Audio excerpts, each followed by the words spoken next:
有一些事情想跟着群组里面所有的市民、所有的人士去對峙，想跟這些娛樂圈的人士是對峙。所有嘅藝人咧，希望你講出事情嘅全部；所有市民希望你講出事情嘅全部，唔好隱瞞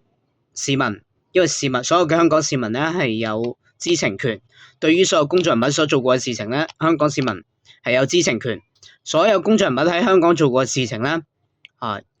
一旦係涉及到其他嘅市民嘅話，全香港市民都有知情權嘅。即係阿欣妮姐姐，即係阿歌手欣妮姐姐咧，都曾經講過話，佢哋娛樂圈嘅人咧，娛樂圈裏邊唔守規矩嘅人實太多啦，而且咧超級亂嚟啊，超級亂嚟噶。所以對於娛樂圈嘅明星藝人所做過嘅事情，公眾人物所做過嘅事情，所有嘅香港市民係有知情權嘅。嗱，我逐樣希望同你所有藝人同埋所有各個地區嘅人士嚟對質，係咪真係有咁嘅事情發生過？嗱，如果唔係大部分嘅人咧否認嘅話咧，咁就假設話真係有發生過㗎啦嚇，一定係有發生過㗎，唔好講大話呃人，唔好呃人。首先問清楚，嗱，呢一個保密嘅群組係咪喺2018年就已經，即係原來2018年就已經係開設㗎啦，係咪？係幾多月份？係咪大概應該係6月份左右就應該開設咗呢個群組㗎啦。好啦，喺其中最重要嘅咧就係話有幾單嘢，有好多單嘢，佢哋都做得非常之錯嘅，同埋都係犯法，同埋係犯罪。嗱，依家有好多電影咧都係講私家偵探，一套電影咧直情係個名咧，電影嘅名就係私家偵探啦，係咪？然之後有福爾摩斯拉啦，即係話有其他嘅私家偵探啊，咩好多嘅唔同嘅私家偵探嘅電視劇、電影等等。但係喺香港同埋，不論喺香港同埋或者係其他地方嘅法律啦，內地嘅法律都好啦，私家偵探其實冇咁大嘅法律嘅權嘅。呢個咧真係電視劇同埋電影長期洗腦誤導市民嘅。要講清楚，即係法律大家會知道㗎。喺香港法律裏邊係有截取通訊及監察條例，係有人權法案條例，係有刑事罪行條例、基本法等等，去保障市民嘅。嗱，你唔能夠一句講話私家偵探調查啫，就所有嘅事情咧都就咁又用私家偵探調查嚟解釋完嘅。在香港或者是其他地方的法律，私家偵探都沒有這麼大的法律的權利的。我們可以諮詢專業的律師，看到報紙我們也是看到這樣子的說法。在內地來說呢，在內地私家偵探可能犯的法就是這個非法使用竊聽竊照設備罪，還有這個非法使用竊聽竊照設備罪，或者是侵犯公民個人信息罪，或者是非法經營罪。私家偵探最主要犯的法呢，就可能是這3條哈。喺東方日報，在東方日報裡面呢，我們都看到有一個信息說，內地呢，在內地1年之內有超過了2000，甚至有消息說是超過了3000名的私家偵探被拘捕，就是犯的這個侵犯公民個人信息罪、非法經營罪，或者是非法使用竊聽竊照設備罪而被拘捕的人是超過了2000到3000的人。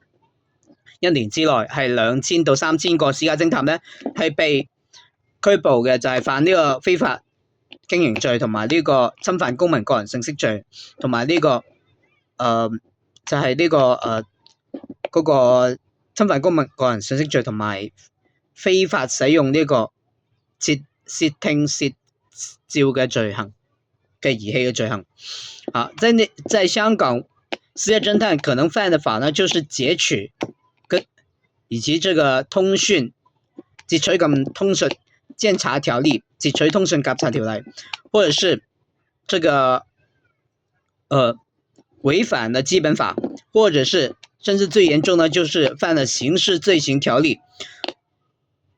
或者香港嘅私家偵探咧，佢咧可能咧會同，如果佢係將我哋嘅地址啦、個人地址啦、行蹤軌跡信息啦，提供俾一啲犯罪人士、暴力分子、犯罪人士去進行，譬如綁架啊、勒索啊、謀殺啊、虐殺啊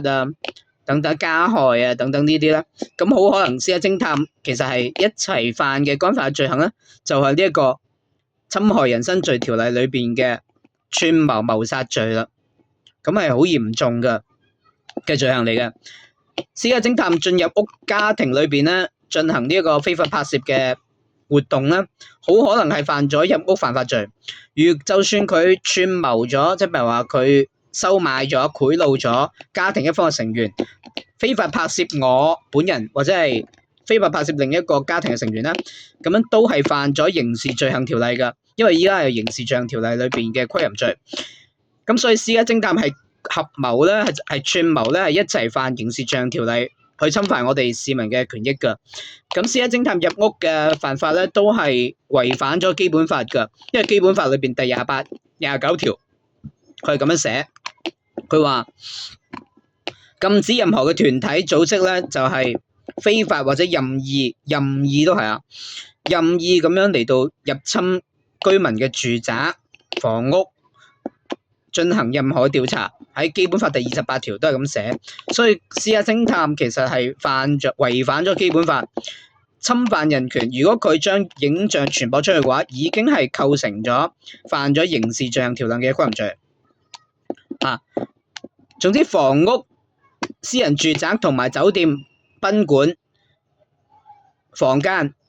呢啲嘅公共嘅廁所，都一定係唔可以入去做咩調查㗎啦，係咪？所以我而家就問啦，佢哋咁樣就會犯咗基本法啊、刑事罪行條例啊嘅窺淫罪啊、串謀嘅罪行嘅賄賂啊、防止賄賂條例等等嘅好多罪行。仲有，如果佢而家簽咗呢個保密文件嘅話，咁佢就係犯咗咩罪行啊？就係犯咗呢個即係毀滅證據啊！佢咁樣毀滅證據、消滅證據嘅話、隱藏證據嘅話，咁就係犯咗當年謝霆鋒先生犯嗰個罪啊！就係嗰個咩啊？嗰個突然間唔記起嗰個罪行添。消滅證據、毀滅證據、妨礙司法公正。妨礙司法公正啊！2002年謝霆鋒先生就係犯嗰個妨礙司法公正，因為佢揾人頂包嘅罪行啦。咁然之後，總之佢簽啲保密文件、隱瞞證據、消滅證據，唔攞出證據嘅話，咁就係妨礙司法公正嘅罪行啦。咁仲有喎，如果佢哋一啲團體、一啲公司，佢哋喺行動嘅期間歧視女性或者歧視男性，咁係犯，亦都係涉及到性別罪行條例喎、性別歧視條例喎。所以佢犯咗嘅罪行係好多噶，仲有噶，佢公然咁樣，如果公然咁去搞呢個群組嘅話，咁係咪犯咗？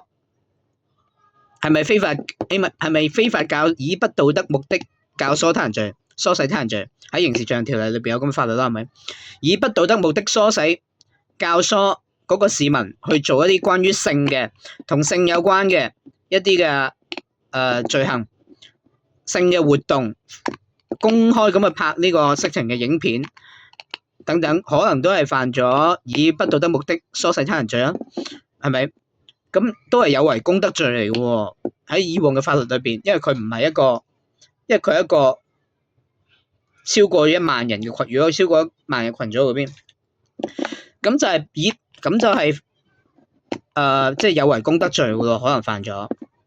係咪？係咁多嘅罪行㗎。總之就係不道德目的啦。好啦，咁如果佢私家偵探，如果同